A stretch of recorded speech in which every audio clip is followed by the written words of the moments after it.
نووکوزنسک شهر بزرگ صنعتی و مدنی کوزبه است. شهری که ده‌ها کارخانه‌های بزرگ متال‌گدازی و فلزات‌برایی را داراست.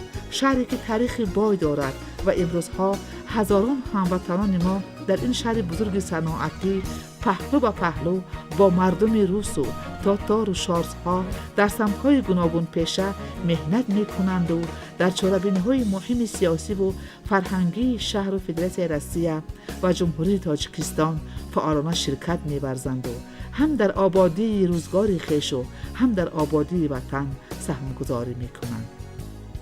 جوانمردان اصیل وطن دوست که مهر و صداقت وطن و ملت و آیین خویشتن شناسی در تار و پود قلب‌های آنها جا گرفته است و مثل رحمان علی آدینیف، شفقت جان طاهرov، ایماالدین ثانی‌یف، امیرجان رضایف، قهرمان جان همدمov، محمد کریم عبدالرحیمov و ده‌های دیگر توانستند یک جمعیت خیلی هم متشکل تاجیکان را با نام دوستی خلق‌های روس و تاجیک تأسیس دهند که امروز شهرت جمعیت تاجیکان شهر نووکوزنسک نه فقط در مقیاس کوزبه و سیبیر بلکه بیرون از آن هم چون معرفی‌گر فرهنگ و آیین‌های ملی امان بالا رفته است. ما جمعیت خود را سال 1996 با نام تشکیلات جمعیت منطقوی با نام دوستی تاجیک و روس در شهر نووکوزنسک ولایت کیمر و با مقصد حفظ حقوق مردمی هموطنان از بین نرفتن عرف و عادت مردم تاجیک، فرهنگ و زبان می باشد که حسی خود را در وطن خود می‌گذارند، برای آبادی وطن، برای پیشروی وطن خدمت کنند.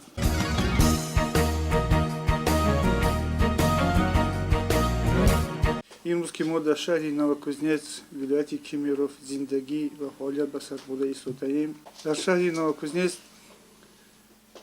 زیاده از 20,000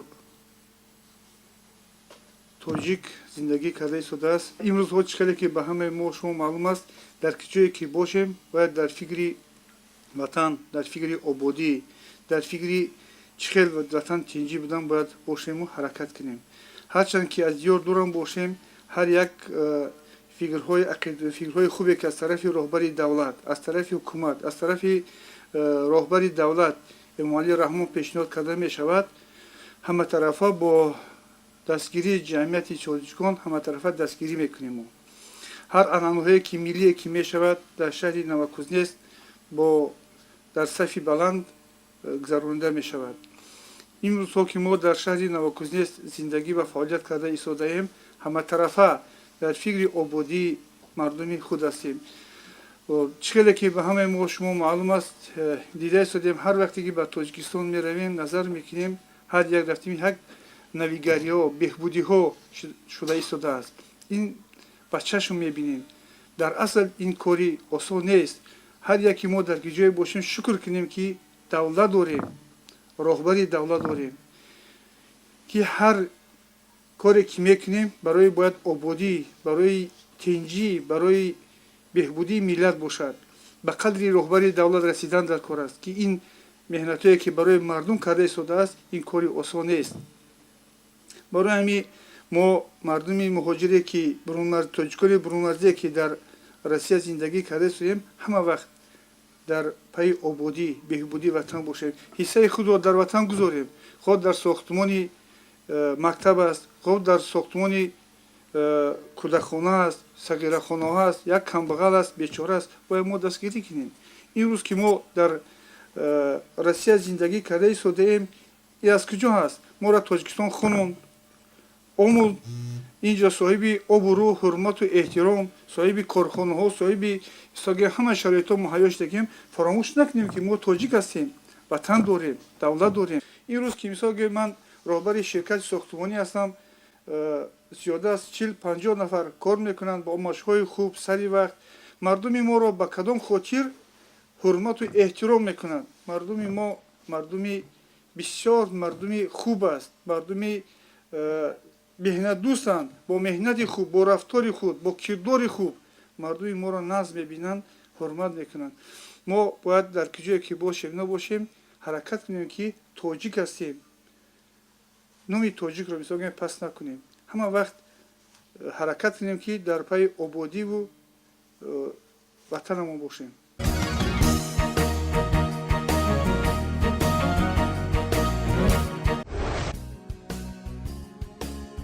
هموطنانمان با خود به این گوشه دور کوزبس یک پاره مهر و محبت وطن را بردند. در اینجا هم با اهل و عیال خویش در محیط تاجیکانه با ارزش ها و مقدسات رسم و آیین های تاجیکانه عمر به سر میبرند.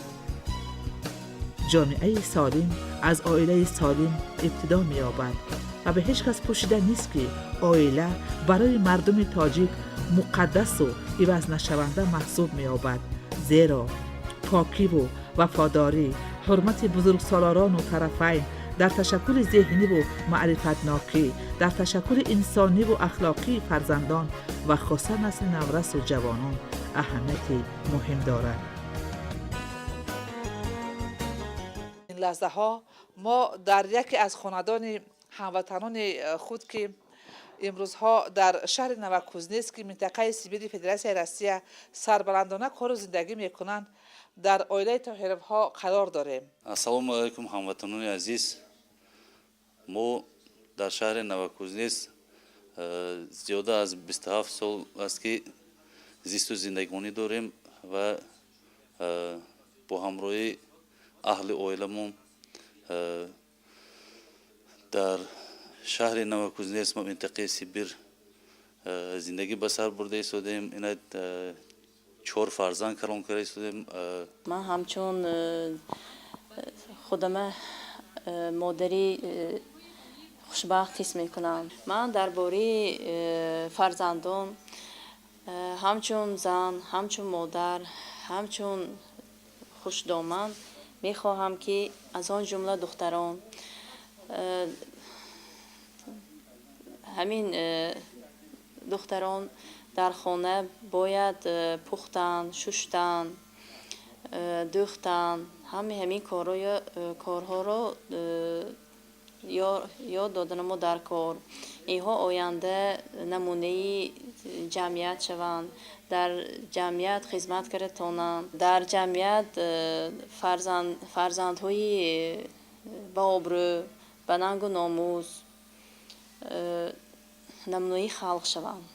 پایداری عائله، مقدس دانستن آن، تربیت درستی فرزندان، صاحب معرفت و صاحب معلومات گرداندن آنها، تربیت فرزندان در روحیه و تندرستی و ارزش‌های ملی، دور نشدن از عرف و عادت و زبان و سنت‌های اجدادی، نه فقط سربلندی یک عائله بلکه ملت جامعه به حساب می رود که این را هر یک فرد صاحب معرفت با وجود از وطن و خاک دیار دور بودن درک می کنند و پای عملش کمر همت می بندند.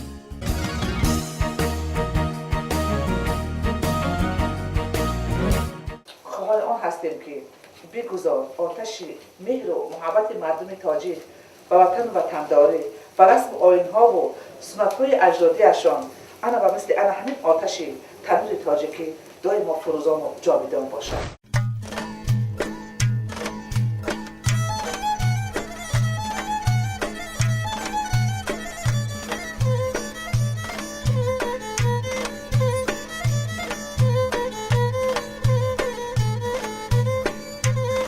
وقتی که ما نان گرم تاجیکی را میبینیم یاد مادر میکنیم.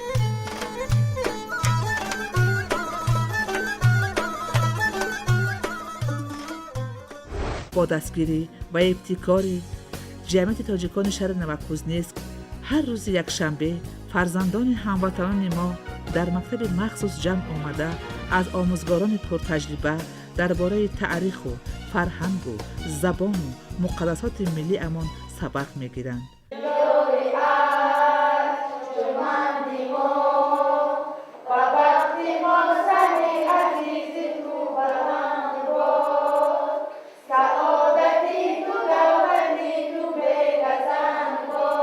مقصد جمع شدن کودکان و مقصد جمع شدن ما در این است که همه کودکان ما از وطن خود دور زندگی میکنند که عرف و عادت و رسم و رسوم خود فراموش نکنند. املاهای زبان تاجیکی را برای کودکان یاد میدیم. فرزندان ما باید همین فراموش نکند زبان ملی خود را. باید از یک گریبان سر برده همه ما همین وطنمان را بسیارتر دوست داریم. هر کجا که می رفتیم هموطنانمون هر یکی می خواست تکرار و تکرار اظهار سپاسمندی و شکرگزاری اشان را از دولتداری و آباده های آن اظهار نمایند. هر کجایی که هموطنان جمع آمدند صحبت حتما سر پیشروی های وطن عزیزمان، پاک نگهداری زبان تاجیکی و نقشگذاری در آباده های تاجیکستان عزیز می رفت. رحمت معلومه که شما همه میبینید از ما خبر میگیرید، تاجیک های مقیمی شهر نوکوزنیتس دائم خبر میگیرید. ما هم چند قیمت میتونیم برای گذراندن مراسم های ملی تاجیکی برای جوانان را در راه راست، در راهی که با اخلاق ملت باید کلان شوند تربیت می نماییم. چی کوشش‌هایی که داریم به خرج میکنیم. اما در اینجا ما مکتب‌های ملی را کشادگیم که ویورا با زبان روسی واسکریس شکل میگن، کودکان میخونن. ما آنها را هر تابستان اگر نه سالنده 2 بار 1 بار وطن روی میکنیم که از ملت، از سرزمین، از رسم و عرف خلق ما با خبر باشند، چون که آنها در ملک غریبی، در ملک بیگانه که در اینجا از وطن دورند باید رسم و رسوم از خودشون نبرارند.